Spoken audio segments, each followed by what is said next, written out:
Chicago, a winter afternoon.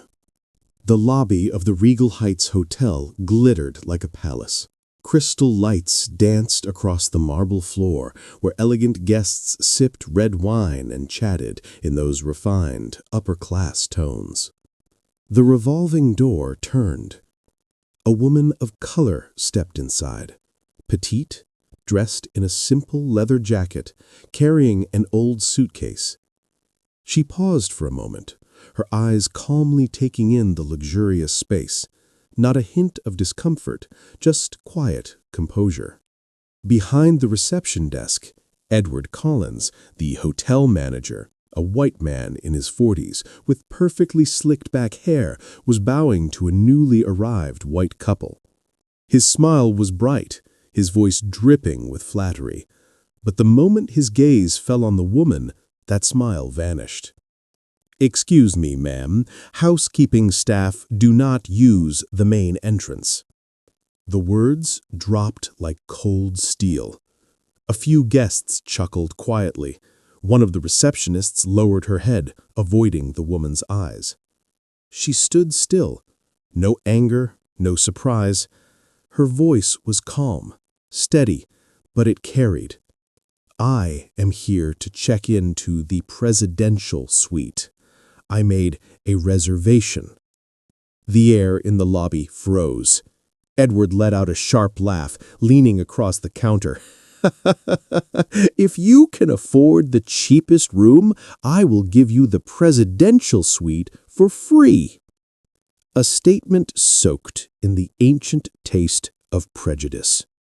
No one in that glittering lobby knew those words were about to become the first crack in the mighty empire of the Regal Heights Hotel. Her name was Alicia Brown, 32 years old, born and raised in the south side of Chicago, a place where dreams were often buried beneath the dim street lights of struggling neighborhoods.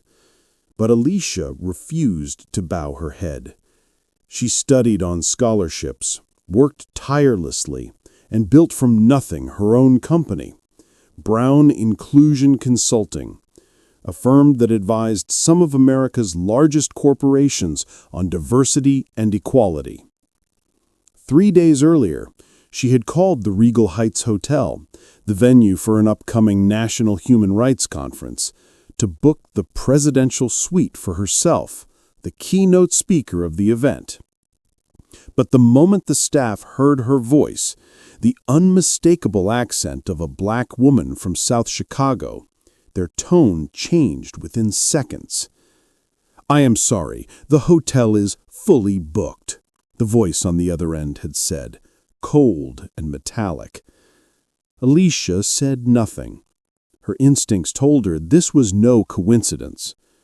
So she decided to come in person, not to argue, but to observe. Instead of her usual tailored business suit, she put on a leather jacket, jeans, and worn shoes, an appearance ordinary enough to reveal people's true colors. And behind that counter stood Edward Collins, the man who prided himself on protecting the prestige of a 5-star hotel. He did not see a guest. He saw an image he was used to looking down on. But Alicia did not react. She simply placed her phone, already recording, on the counter and spoke in that same calm tone. "If I pay for the cheapest room, will you give me the presidential suite?" Edward raised an eyebrow, smiling smugly. "If you pay in cash, I will do that." He thought it was sarcasm, but to Alicia, it was the final piece in a plan she had quietly set in motion, a test to expose what was really hiding beneath the hotel's polished image of class and elegance. The lobby fell silent. Every eye turned toward the front desk. Alicia opened her bag and pulled out a thick envelope. Neatly stacked $100 bills gleamed under the light. She counted slowly, then placed them on the marble counter. "Here is $500. That is the price of your cheapest room, correct?" Edward froze. The sneer caught in his throat disappeared. The woman he had mistaken for a cleaner now stood before him, her gaze calm, yet so steady it made him swallow hard. "Will you keep your word?" Alicia asked, her voice even and clear. Edward forced a smirk, trying to recover his arrogance. "Of course, if you have valid identification." She opened her wallet and laid down her ID card, along with an embossed business card. It read, "Alicia Brown, CEO, Brown Inclusion Consulting Group." A murmur rippled through the crowd behind her. "I know that company. They consult for Fortune 500 firms. No way! She is really the CEO?" Color drained from Edward's face. The arrogance that usually hung at the corners of his mouth was gone. Alicia said nothing more. She lifted her phone, turning the camera toward him. Her voice remained gentle but firm. "I am live streaming this to show how Regal Heights Hotel treats guests of color." The words struck the air like a hammer. Several employees stepped back. Guests looked around uneasily. A young couple whispered to each other. Someone started recording. Edward stood frozen, sweat forming on his temple. But he still tried to sound dismissive. "Anyone can call themselves a CEO, you know." Alicia looked up, her eyes locked on his. "Then you will find out who I really am very soon." Her voice was not loud, but it carried a weight that made the entire lobby fall silent. Under the shimmer of crystal lights, the invisible line between the ones who serve and the ones who are served trembled for the first time. No one knew that the 2-minute video Alicia had just recorded would soon spread across social media, turning this small confrontation into a nationwide reckoning about prejudice and human rights. The air in the lobby felt heavy, as if every breath had been caught mid-air. Alicia stood still, quietly holding her phone, recording every second. Edward could feel the marble floor beneath him growing colder, the weight of hundreds of eyes stabbing into his back like needles. Then, the revolving door opened. A tall black man in a gray suit strode in with confidence. It was Marcus Lee, a nationally known attorney famous for his civil rights cases. The moment he saw Alicia, his face lit up. "Alicia Brown? I cannot believe this. I was just preparing for the Civil Rights Summit tomorrow." The entire lobby buzzed. People began piecing the puzzle together. Edward blinked rapidly, searching for words. Marcus walked up to the front desk, his expression sharp. "What exactly is going on here?" Alicia turned to him, her voice calm but edged like a blade. "Just a room reservation and a promise that has not been kept." Marcus took out his phone and pressed record. His tone dropped lower. "So you just refused service to a black guest, in front of witnesses and cameras, correct?" Edward forced a weak laugh, stammering, I was just following security protocol. She did not look like a real guest, so I..." "Did not look like," Marcus cut him off, emphasizing every word. "You judge guests by how they look?" The entire lobby fell silent. A few guests started recording. This was no longer a private matter. Just then, the elevator doors slid open. Out stepped Clara Jensen, the regional director of the Regal Heights chain. She was a tall, white woman, composed and confident, the kind of person who would run luxury hotels her entire life. When she saw Alicia, she stopped, then smiled brightly. "Alicia Brown! My goodness, what a surprise! You are the keynote speaker for the summit I am hosting tomorrow." The silence in the lobby deepened until it felt explosive. Edward's face drained of color, his lips dry. Clara turned to Edward, her voice cutting like steel. "Edward, Miss Brown is our guest of honor. She reserved the presidential suite for the entire week. What exactly did you just say to her?" No one dared breathe. Alicia said nothing. She simply opened her phone and pressed play. Edward's own voice echoed through the lobby, sharp and undeniable. "If you can afford the cheapest room, I will give you the presidential suite." Clara froze. Her expression turned cold. Some guests gasped. The front desk staff stood motionless. She took a deep breath and faced Edward. "Do you know what the worst mistake in hospitality is? It is not making an error. It is judging your guests." Her voice hardened. "I am calling the general manager right now, and you, Edward, will explain why you publicly insulted the keynote speaker of an anti-discrimination summit." Edward stepped back, sweat sliding down his temple. He tried to speak, but no one was listening anymore. Every eye was on Alicia, the small woman once dismissed because of her skin color, now standing tall, her gaze calm yet powerful. In that moment, no one saw her as a stranger anymore.